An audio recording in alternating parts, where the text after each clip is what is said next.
Hello Isopod fans, this is Wally Kern with Supreme Gecko and welcome to another Isopod vlog. I have some rehoming of some isopods to do today, but that's not what we're talking about. We're talking about how often you should be feeding your isopods. So stay tuned, and I have two really key pieces of information to share with you concerning feeding your isopods. The Isopod vlog. So let me ask you Isopod fans, how often do you feed your isopods? Leave a comment below and let me know. I have 3 different bins set up here. They're all ready to go, except for a couple of items. I have 3 isopods that we're ready to put into the bins. The 3 isopods are Armadillidium, vulgare, Orange Vigar, Armadillidium, vulgare, punta, and Niambia capensis, the party mix. Let me put these back here before I knock them down. We've got everything set for these setups other than the sphagnum moss, some wood, and some leaves. So let's go ahead and mix that in, and let's talk about feeding your isopods. When I got my first isopods years ago, I had absolutely no idea how often to feed those isopods. So, being the good caregiver that I wanted to be, I fed them every single day. And obviously, I ran into some problems with that. Too much food resulted in too much mold, that and too much humidity in the enclosure, and I was constantly cleaning the food out and trying to get the mold out as much as I possibly could. The first isopods I had, and I'm going to grab some leaves here, the first isopods that I had were dwarf whites and powder blues, so they were very, very forgiving. I had a lot of success with those isopods. They multiplied quickly, and I felt like I really had everything dialed in. Now that was about 5 years ago, and I kept them for about a year and a half, and then I got away from the hobby a little bit, and then about a year and a half ago, I got back into the hobby, started keeping isopods again, started keeping the dwarf whites, the powder blues, and actually started keeping some of the more advanced species. It was soon that I learned that I couldn't feed every single day. I couldn't miss every single day. There had to be some kind of a pattern to this. I was tired of taking out mold. I was tired of taking out extra food. So I started doing the balancing act. If one day was too much, then let's try feeding every other day, and then every third day. So I tried to balance that out, trying to find the best number of days in between to feed so that the food wasn't molding up and the container wasn't getting too damp and too moist. Speaking of moist, let me go ahead and add some water to these 3 containers. But I kept thinking there has to be a happy medium in here. After a while, I could gauge how much food to feed, and I kind of got it under control. So I hardly ever had any mold, and the food seemed to be getting eaten. So was that 2 days? Was it 3 days? Was it 5 days? It really depended. It really did. I feel there's 3 dependencies that you have to consider when feeding your isopods. Let's go ahead and put one of them away right now. This is Armadillidium vulgare punta cana, and we're going to put it in this first container here. And I'll see if I can get some close-ups of this container. Here's the existing container of the punta canas. We'll see if we can get a shot of these guys.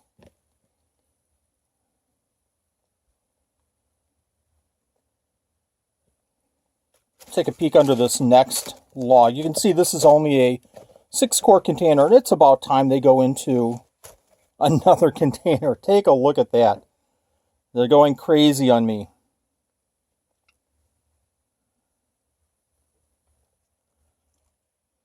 These are such a pretty little isopod. Little jelly beans.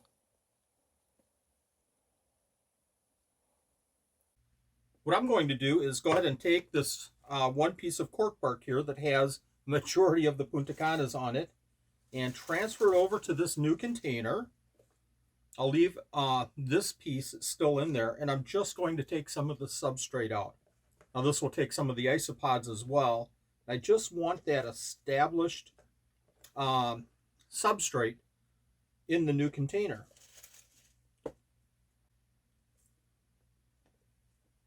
There we go. That should be enough. Let's put this one away and work on the next one. There we go, all set. So that number one determining factor for how much you should feed your isopods, I think, is how new the setup is. A new setup doesn't require as much food as an older setup. If your isopods are brand new to this enclosure, this substrate, everything in it, the new leaves, all have enough for the isopods to sustain their diet for quite some time. Sure, I'll add some food to this mix, but it'll be very, very little. I'll put some of the powder food, I'll put some vegetables in here, but I'll really watch this container. It's more likely to mold up, so I'll put less food and I'll watch it a little bit closer. I'll also watch it a little bit closer because I want to make sure that the isopods are doing well. Okay, we're all set for number two. This is Armadillidium vulgare Orange Vigar. These are really super cool isopods. Let me put them down right here. And I'm going to talk about that number two item of how often you should be feeding your isopods. If you notice for the punta cana, there were very few isopods in there. I transferred over probably about 30 isopods. They're small. They're really not going to eat a whole lot.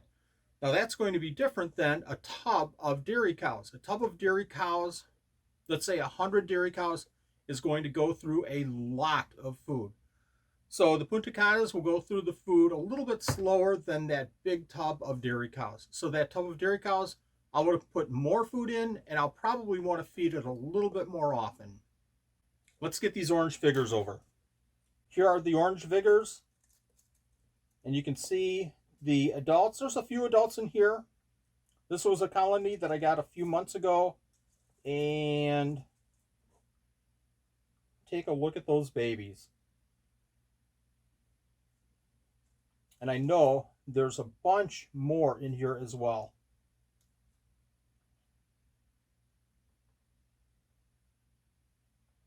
Nice, big, solid animal. And just gorgeous orange. Let's go ahead and add them to their new container. As with the other container, I'm going to go ahead and add some of them over here. I'm going to keep some in their old container just so that I can manage two different groups to make sure that they're doing okay. Okay, we have a fairly good group in both containers. Let me put this aside and the new container aside, and we'll work on that third container. We're all set for the third isopods. That's the party mix. And before I get to that, let me go ahead and thank Joshua Campos of Jabberworks on Etsy for these magnificent shirts. I really, really appreciate your support. And another thing is, if you have any questions about how we create this mix for the isopods, I'll go ahead and leave a link to a very, very detailed video that I did a few weeks ago, and I'll throw it up right here so that you can go visit that when you're done watching this video. And if you have any questions whatsoever about the mix, the substrate, leave me a question below in the comments, and I'll get to it as soon as I possibly can. Let's go ahead and get to the party mix, and I'm going to talk about that third determining factor of how often you should feed your animals. And also, I'm going to throw a couple of very, very key points to this whole process of feeding your isopods coming up in just a second. I have the Niambia capensis party mix here. Let's go ahead and take a look at them, and we'll move them over. Another factor determining how often you should feed your isopods is the individual isopods themselves.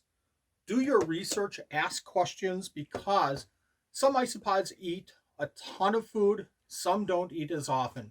What I'm finding with my Porcellio laevis dairy cows and my Porcellio ornatus yellow dots is that they eat a ton. So I have to feed a little bit more food in their containers rather than some of the larger Spanish isopods like Porcellio magnificus, Porcellio expansus. Some of those isopods eat a little bit less. So if I miss a feeding with one of those isopods, it's not as big of a deal. What I'm suggesting to you then is do your research. Make sure that you understand the isopods that you're working with and how much food that you should feed, and that dictates how often you should be feeding your isopods. Are you ready for two very important keys to feeding your isopods? Well, let me share those with you right now. Number one is don't wait until the food is absolutely all gone before you feed more. If you're feeding on your normal schedule and there's still a little bit of food left in there, go ahead and feed more. And this is especially true with leaves. If you're waiting until that last leaf is gone before you're adding more leaves, that's a huge mistake. Make sure that you always have leaves in different stages of deterioration or being eaten. You should always have leaves that are halfway eaten in the container and leaves that are fully uneaten. This is really true with vegetables as well. I really like to have a couple of pieces of vegetables in the containers, one that's in the process of being eaten and one that's very fresh and brand new. By the time I come back to that container, the one that was being eaten should be gone, and the one that I added the last time that I fed should be in the process of being eaten as well. Now, this is true with dwarf whites, and especially with leaves with dwarf whites. They love leaves. And it's certainly true with millipedes as well. Make sure you have foods that are in the process of being eaten and brand new foods as well in the containers. Here's another really, really key point to feeding your isopods. For every one of your containers with isopods or millipedes, you should consider adding springtails. While isopods are a great cleanup crew for your bioactive setups, springtails are a great cleanup crew for your isopod enclosures. Again, if you have some uneaten food in the container, the isopods will continue eating it, but those springtails will attack it as well. Now, in your enclosures, if you have springtails and you're finding that you have mold, you're feeding too often and probably too much, and you probably have the enclosure a little bit too moist. So getting back to our question of the day, how often should you be feeding your isopods? Well, it really, really depends. For us, our schedule is every 4 to 5 days. I like to keep track of how often we feed our isopods by a calendar. Hold on, let me grab that calendar real quick.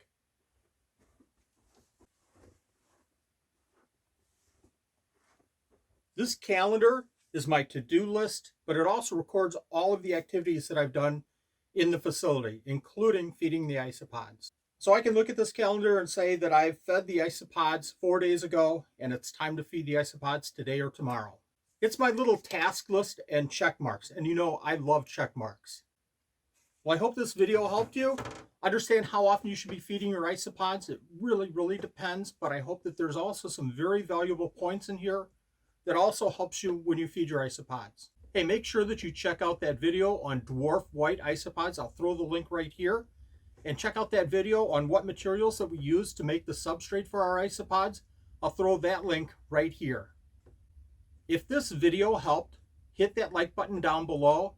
Hit the subscribe if you already haven't, and hit the bell for all notifications to make sure that you don't miss another video. Thanks for watching. We'll see you next week.